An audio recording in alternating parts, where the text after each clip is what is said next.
Iyi ni radiyo agasaro kaburaga ivugira irondera mu Bwongereza mu Kirundi n'Ikinyarwanda. Venuste Nshimiyimana. Dore ingingo nkuru twabateguriye. Polisi y'Ubwongereza yarekuye Andrew Mountbatten Windsor wahoze azwi nk'igikomangoma Andrew, kandi akaba ari murumuna w'umwami Karoli wa gatatu nyuma y'uko yari yatawe muri yombi akurikiranyweho gukoresha nabi ububasha mu kazi. Umunyarwanda w'umwanditsi w'imikino Alexis Munyandekwe atuye mu Bufaransa yahimbye urusobe rw'imikino rushingiye ku kibehe yise igikubo. Inspiration yaje mu gihe cyaguma mu rugo mu gihe cya Covid, uko imikino twari dufite hano mu rugo yose twarayikinnye n'abana banjye, irashira ku buryo byabaye ngombwa ko nsubira kongera kuvoma mu byo nzi nahuye nabyo mu bwana bwanjye kugira ngo mbishushanye ku rupapuro, hanyuma mbishushanyije mbona abana barabikunze. Igikubo gifasha abashaka kwiga Ikinyarwanda kubikora mu buryo bworoshye kandi bwihuse. Imihango yo gusezera bwa nyuma kuri Reverend Jesse Louis Jackson Senior, umunyapolitiki waharaniye uburenganzira bwa muntu muri Amerika, irakomeje. Ku muntu wari ukigera muri Amerika ukirwanya cyane no kumenya n'ururimi n'iki, ariko ntabwo arebye aho nturuka, ntabwo arebye uko Icyongereza nkivuga, yaramfashe gusa aravuga ati ubaye umwana wanjye wa muhungu wanjye nzakurwanaho, nzakubana nawe. Ibyo bintu byankoze ku mutima ku buryo kugenda kwe ni igihombo kinini, uretse kuri jyewe no ku banyafurika benshi. Olivier Kamanzi uyobora urugaga rw'abacuruzi African Global Chamber of Commerce rufite icyicaro mu mujyi wa Chicago, ikaze kuri radio agasaro kaburaga.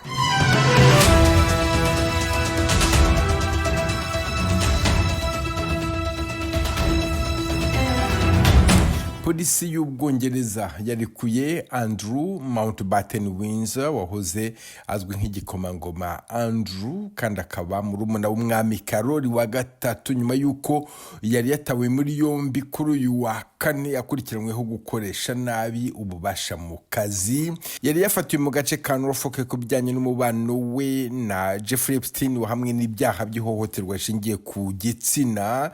Ndi kumwe n'umunyamakuru wa radio agasaro kaburaga mu Bwongereza Robert Patrick Misigaro. Robert Patrick Misigaro, wiriweho? Wiwe Venuste. None kuba uwahoze ari gikomangoma Andrew Mountbatten Windsor arekurwa, amakuru ya nyuma dufite na yahe? Arekuwe ate, bigenze bite? Ego Venuste, uko bivuze ararekuwe, utuvugana haciye nk'isaha irenga gatoyi arekuwe. Akaba yitezwe ko atahuka iwe muhira ku nyubako asanzwe abamwo yitwa Wood Farm, aho ni mu karere ka Sandringham.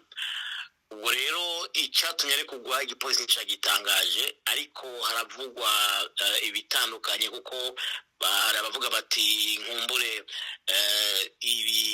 ibohero ry'igipolisi hari igihe usanga amabohero nk'ayo adafise uburyo bwo kuraza umuntu nk'uyo, bagatuma bamurekura akajiwe, mugabo bakamukurikirana icamaso.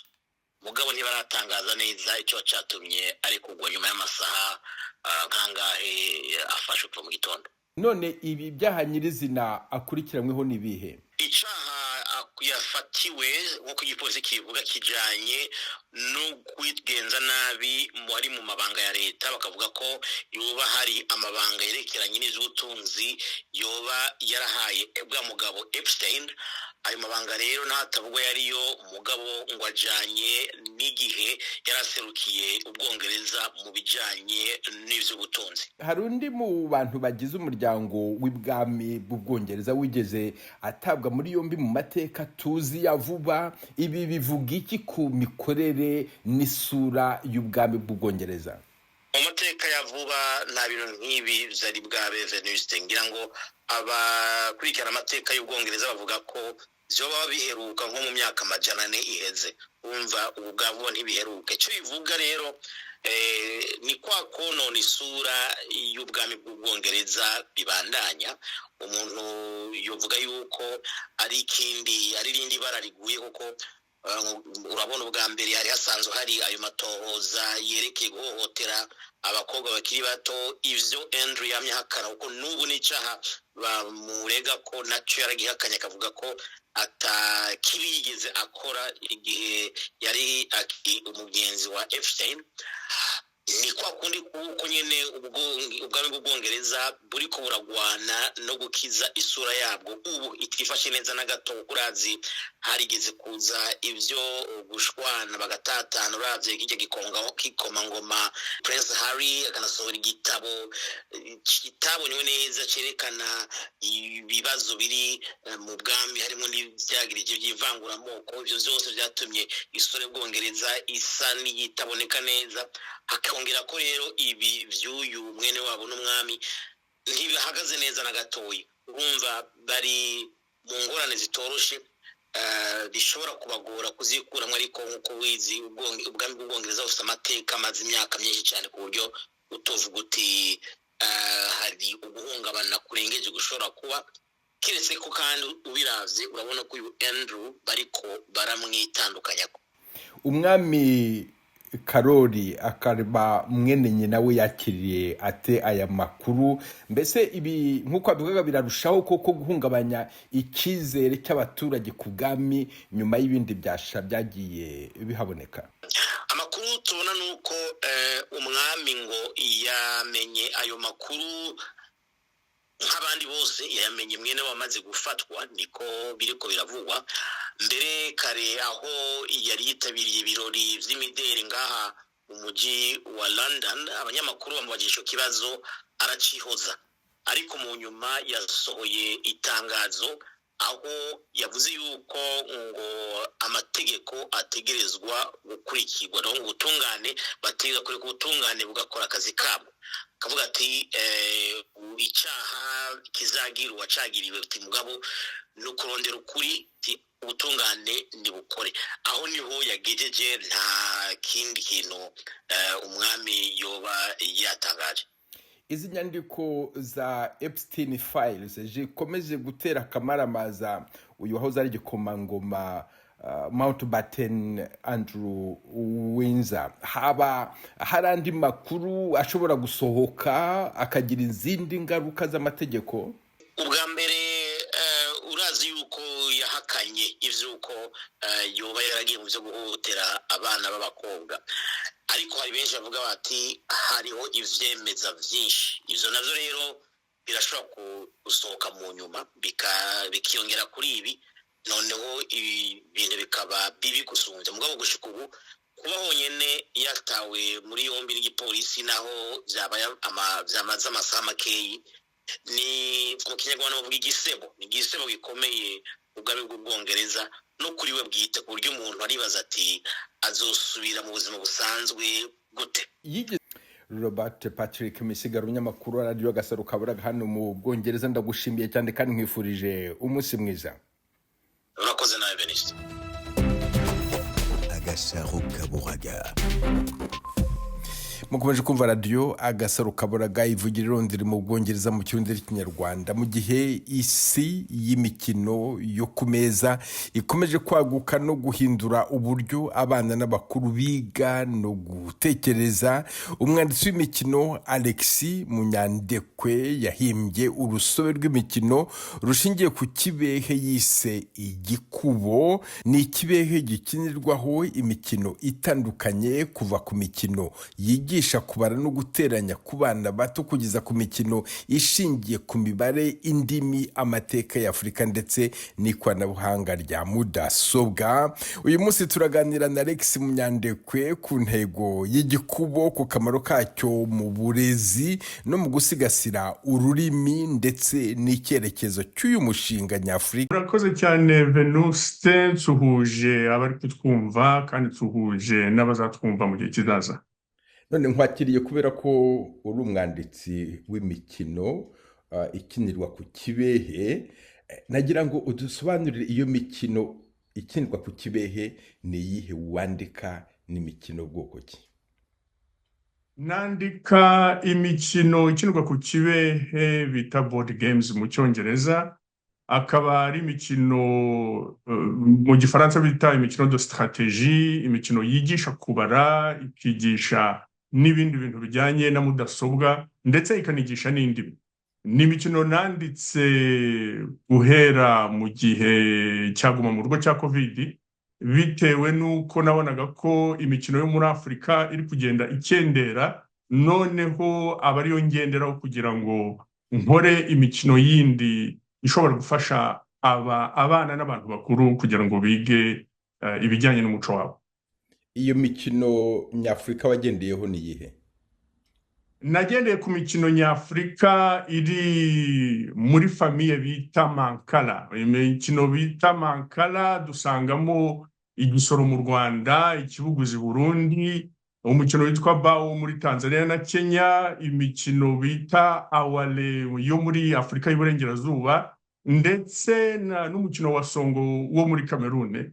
Ni muri uwo muryango nanjye nagendeyemo, noneho mpimba igikubo, ariko mbihereza ubundi bushobozi bwisumbuyeho kugira ngo abawukina bashobore kwiyungura ibindi byisumbuyeho.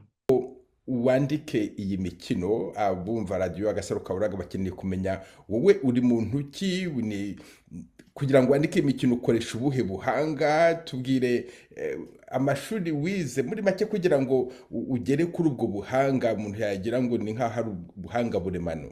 Nize ibintu bijyanye na mudasobwa, ibintu bita computer science, ariko kwandika imikino ntabwo byari ibintu byanjye, ahubwo ni ibintu n'inspiration yaje mu gihe cyaguma mu rugo mu gihe cya covid, kuko imikino twari dufite hano mu rugo yose twarayikinnye n'abana banjye, irashira ku buryo byabaye ngombwa ko nsubira kongera kuvoma mu byo nzi nahuye nabyo mu bwana bwanjye kugira ngo mbishushanye ku rupapuro, hanyuma mbishushanyije mbona abana bari bikunze. Igihe rero haje agahenge muri guma mu rugo, nagiye kugura ibumba muri supermarché, mbumba ikibehe cya mbere. Icyo gihe twakinishagaho amabuye, twarangiza tugakaraba intoki, birumvikana ko ni ibumba. Noneho nyuma mbishyira kuri impression 3D kuntuza kuri ordinateur. Nyuma rero nibwo naje gufata icyemezo cyo kubikora mu buryo buri professionnel, kuko nabonye biri gufasha abo turi gukina. Nyuma mbona n'abaturanyi n'abandi b'inshuti bose biri kubafasha, ndavuga nti ibi bintu byafasha na societe muri rusange. Nuko nguko byaje. Hanyuma iyi mikino yawe wayise igikubo. Igikubo ni iki? Iryo jambo igikubo ryaturutse? Igikubo, umukino wa mbere nahimbye wigishaga gukuba by'ikinyarwanda, kuri ufata 5 gukuba 7. Njyewe nabikoze mu buryo bwo kwigisha ibyo bita mara mu kinyarwanda, ariko nkabyigisha mu buryo bw'imikino, ku buryo uri gukina bitamutwara igihe kirekire cyo kuvuga ngo arafata ibintu mu mutwe, kuko hari abatabikunda, hari n'ababikora bakabyibagirwa. Ariko iyo ubikoze uri gukina biza vuba kandi ukabikunda. Naho ngaho byaziye. Ariko noneho nabihereje n'igikubo, kuko igikubo ubwabyo mu by'ukuri ni ikibehe, ariko ni n'urusobe rw'imikino. Urwo rusobe rero rwo nise igikubo cy'imikino, kuko uyu munsi kuri iki kibehe kiri inyuma yanjye kuko mukibona, birashoboka ko abantu bagikiniraho imikino ubu ngubu imaze kugera ku mikino 16, ariko iri ku isoko ubu ngubu ni imikino 5. Mu minsi mike tuzashyira iyindi ku isoko. Bande bakina iyo mikino yawe, bakuba kangahe, bageza hehe?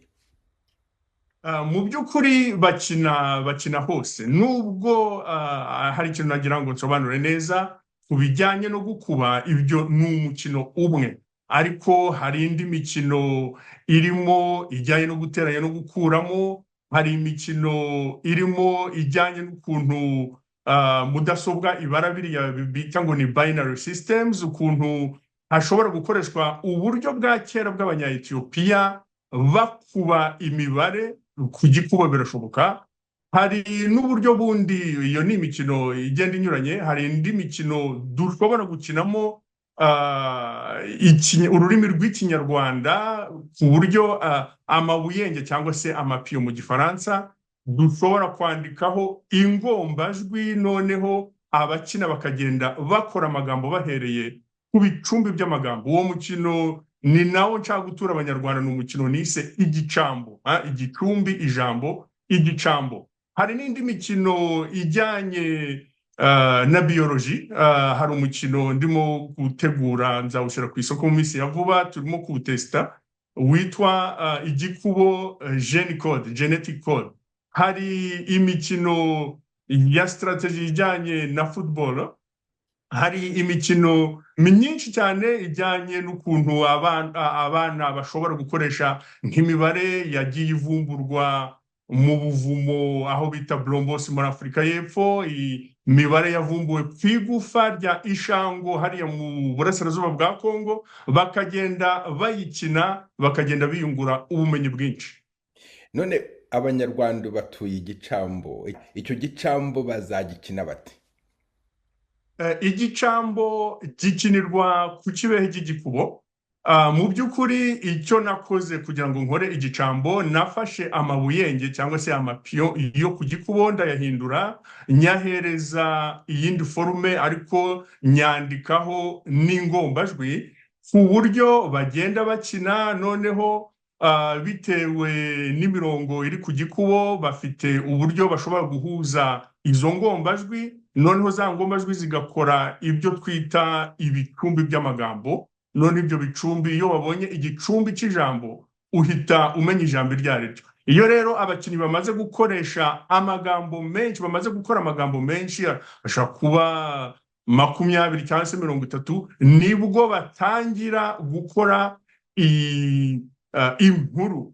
Ibyo ngibyo ni ibintu nabonye ko bishobora kuzanzamura uburyo ururimi rw'ikinyarwanda uyu munsi rumeze, kuba abantu bahura bagakina, umuto agakina n'umukuru cyangwa se n'abana hagati yabo bagakina, byafasha ururimi rw'ikinyarwanda kuba rwagaruka, abantu bakaruvuga, mbese ntirukomeze guta agaciro. Uyu mukino w'igicambo nanone ni umukino twamaze no gukorera test ku rurimi rw'ikirundi, nabwo birashoboka. Ubu ngubu tugeze ku zindi ndimi zo muri Afurika ziriya bita Bantu language. Turimo gukora n'indi test muri Ngara ku Giswahili, hanyuma no kuri bita igishona kivugwa muri Zimbabwe. Alexis Munyandekwe, umwanditsi w'imikino wahimbye igikubo, ikiganiro kirambuye mwagisanga ku rubuga rwacu rwa internet wa eshatu://agasohonetwork.com. Agasaro Kaburaga. Imihango yo gusezera bwa nyuma kuri Reverend Jesse Louis Jackson Senior, umunyapolitiki waharaniye uburenganzira bwa muntu muri Amerika, akaba n'uwashinze Rainbow Push Coalition, irakomeje gutegurwa i Chicago muri Leta Zunze Ubumwe za Amerika.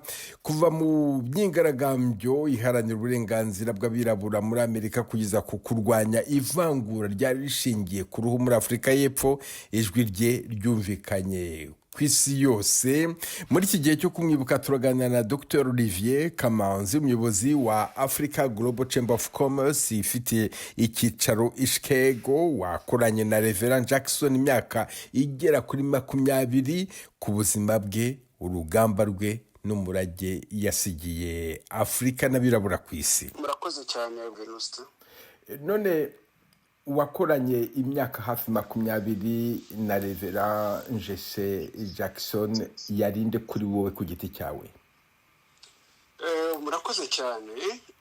Reverend Jesse Louis Jackson senior kuri njye no kwa mbere nk'umubyeyi kuva nagera hano muri Amerika imyaka irenga 20, kubera ko kuva nagera hano muramuzi hano muri Chicago niwe uzwi cyane muri Amerika hirya no hino ku isi.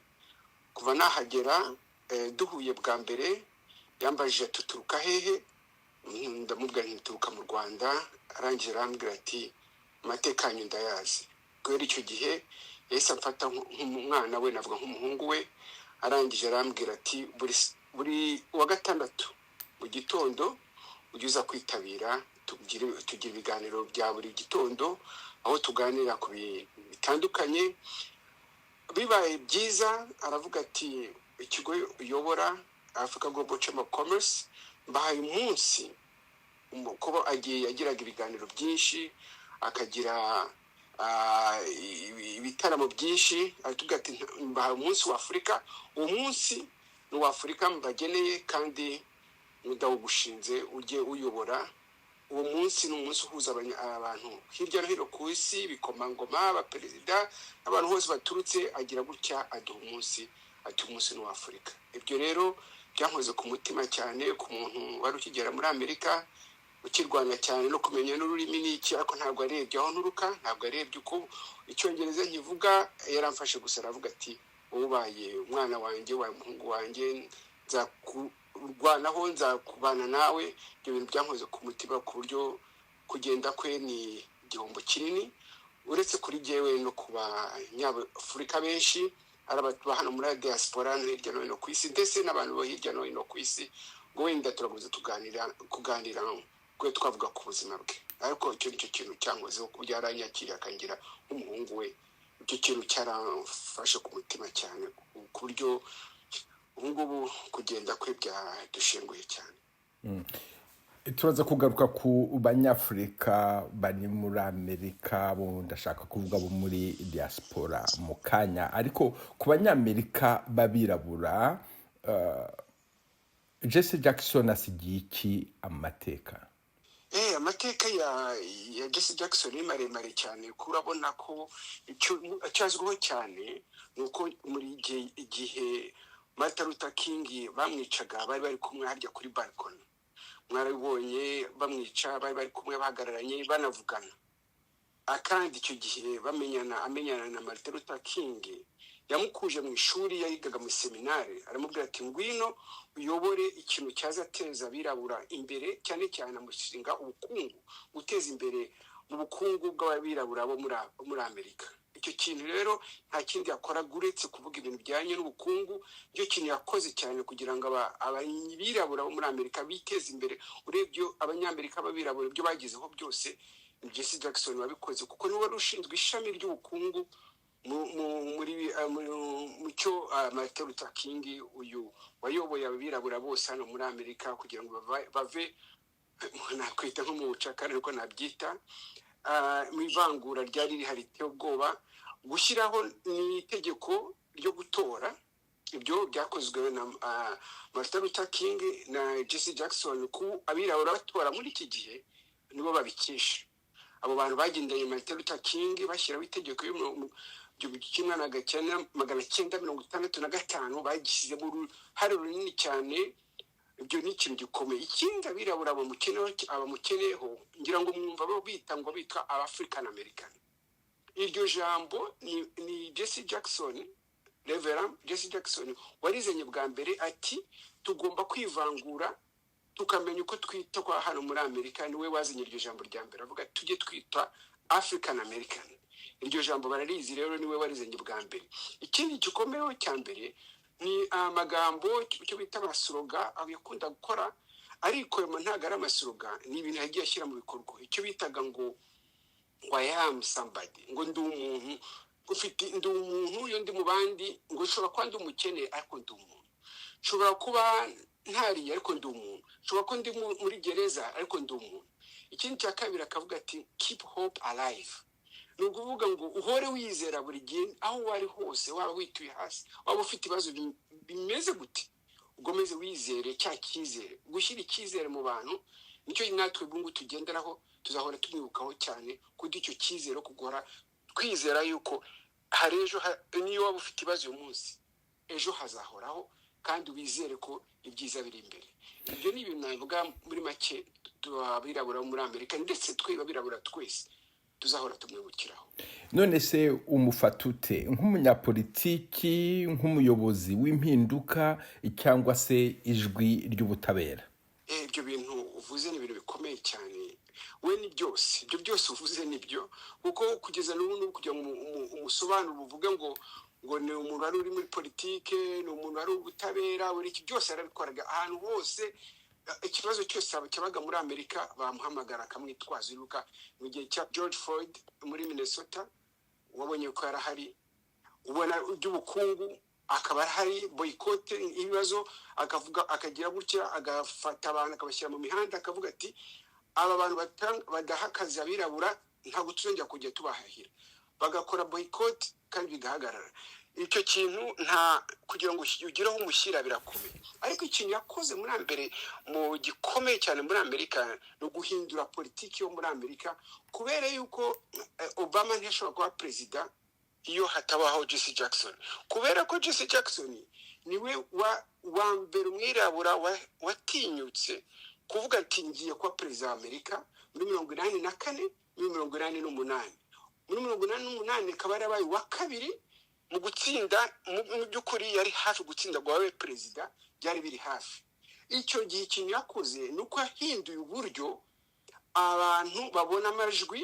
Mu kintu bakona amajwi mbere byakoraga iyo wagendaga nk'ahantu ugatorwa ahantu muri leta, amajwi yose warayatwaraga, ariko akora ikintu cyitwa proportionate voices muri votes.